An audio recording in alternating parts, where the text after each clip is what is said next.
న్యాయస్థానాలని అక్కడ పోరాటం చేద్దాం. మీకు అండగా కేసీఆర్ ఉంటాడు, బీఆర్ఎస్ ఉంటుంది, అందరం ఉంటాం. ఇక ఈడికెళ్ళి నేను కూడా ఊకోను, నేను బయలుదేరుతా. యాందాకైనా మంచిదే.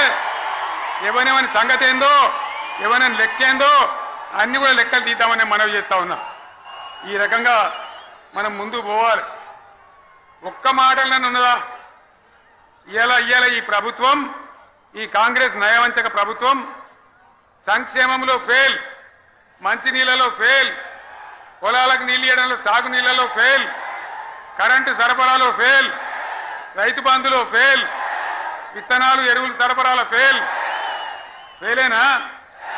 ధాన్యం కొనుగోళ్లలో ఫెయిల్, పల్లెలు పట్టణాల అభివృద్ధిలో ఫెయిల్, భూముల ధరలు పెంచడంలో ఫెయిల్. మరి దేంట్లో పాస్ అయిండు? ఎటుపడితే అటు ఒర్రుడు, దేవుళ్ళ మీద ఒట్లు పెట్టుడు, అబద్ధ వాగ్దానాలు చేసుడు,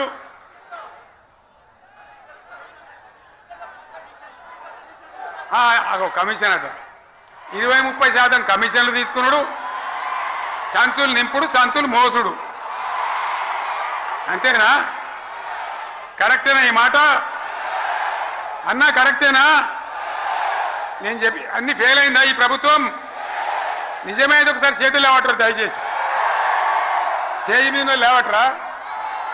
ఫెయిలేనా? ఈ మాట 20% 30% కమిషన్లని నేను అంటలేను. ఎవరన్నారు? స్వయంగా ఆర్థిక మంత్రి ఛాంబర్కు పోయి 200 మంది కాంట్రాక్టర్లు వాళ్ళు లొల్లిపెట్టి మమ్మల్ని 20-30% కమిషన్ అడుగుతుండ్రు, ఇది ఏమన్యాయం అని చెప్పి సెక్రటేరియట్లో చెప్పిన మాట నేను చెప్తా ఉన్నా. ఈ విధంగా మాజీ సర్పంచులు పాపం వాళ్ళు పనిచేసిన మా బిల్లులు ఇవ్వమనంటే వాళ్ళ గోస ఉంచుకుంటా ఉన్నారు. వాళ్ళేం పాపం చేసిండ్రు? ఈ విధంగా ఘోరం. ఇంకా ఈ అందానికి ఏం మాట్లాడతారు? కేసీఆర్ నువ్వు రా అసెంబ్లీకి, నీ కాయగూరకుడు ముచ్చట్లు తింటానికా? పిల్లలు అడిగితేనే మీరు జవాబు చెప్తలేరు. ఉన్నది నిలబెడితే ఆ ఆర్థిక మంత్రి అసెంబ్లీలో లేచి 20% కమిషన్ తీసుకుంటాను కేటీఆర్ మాట్లాడితే ఆయన లేచి భుజాలు తడుముకుంటాడు. నీకెందుకయ్యా బాధ? నువ్వు తీసుకుంటేనే నీకు బాధ ఉండాలి కదా. లేచి పేదలు ఉల్లి పెడతా ఉన్నాడు ఆయన అసెంబ్లీలో.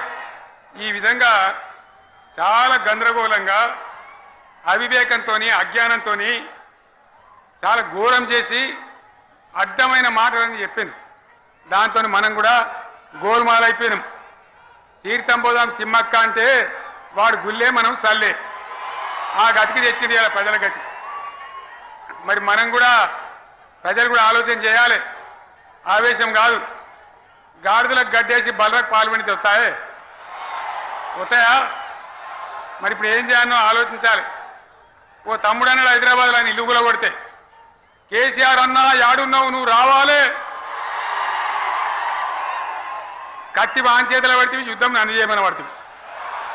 అంతేనా? ఇది కూడా విచారించాలి ప్రజలు. మీకు అర్థం కావాలని నేను చెప్తా ఉన్నా. అందుకే ఓడగొట్టుకున్న కాన్నే వెతుక్కోవాలి. మీ వెంట బీఆర్ఎస్ ఉంటుంది, మీ వెంట కేసీఆర్ ఉంటాడు. 100% మళ్ళా తెలంగాణ విజయం సాధించాలి, గులాబీ జెండా ఎగిరేయాలి, అద్భుతమైన తెలంగాణను మళ్ళీ సాధించాలి. ఇక బీజేపీ కథ 11 ఏళ్ళ రాజ్యం చేయబట్టి తెలంగాణకు 11 రూపాయలు ఇచ్చిండ్రా? వాటిదే బబ్రాజమానం భజగోవిందం. శుష్కప్రియాలు, శూన్యాస్తాలు తప్ప ఏమి ఇయ్యలే. 157 కాలేజీలు పెడితే మెడికల్ కాలేజీలు ఒక్కటన్నా తెలంగాణకు ఇచ్చిండ్రా? ఒక ప్రాజెక్ట్ కన్నా జాతీయ హోదా ఇచ్చిండ్రా? ఇక కాంగ్రెస్ వాడు ఇట్లా అంటే బీజేపీ వాడు అట్లా. ఏది లేదు. ఇక ఉల్టా మనయే. ఖమ్మంలో 7 మండలాలు గుంజుకున్నారు. శ్రీలేరు ప్రాజెక్టు గుంజుకున్నారు. నరేంద్ర మోడీ మాట్లాడతాడు. ఏం మాట్లాడతాడు? తెలంగాణ వచ్చిందిరా అని తెలంగాణలో సంతోషపడితే తల్లిని చంపి బిడ్డను బతికిచ్చిండ్రు అంటాడు. ఎన్నోసార్లు అంటాడు, ఒక్కసారి కాదు. ఈ విధంగా అది కూడా మనకి వచ్చేది కాదు.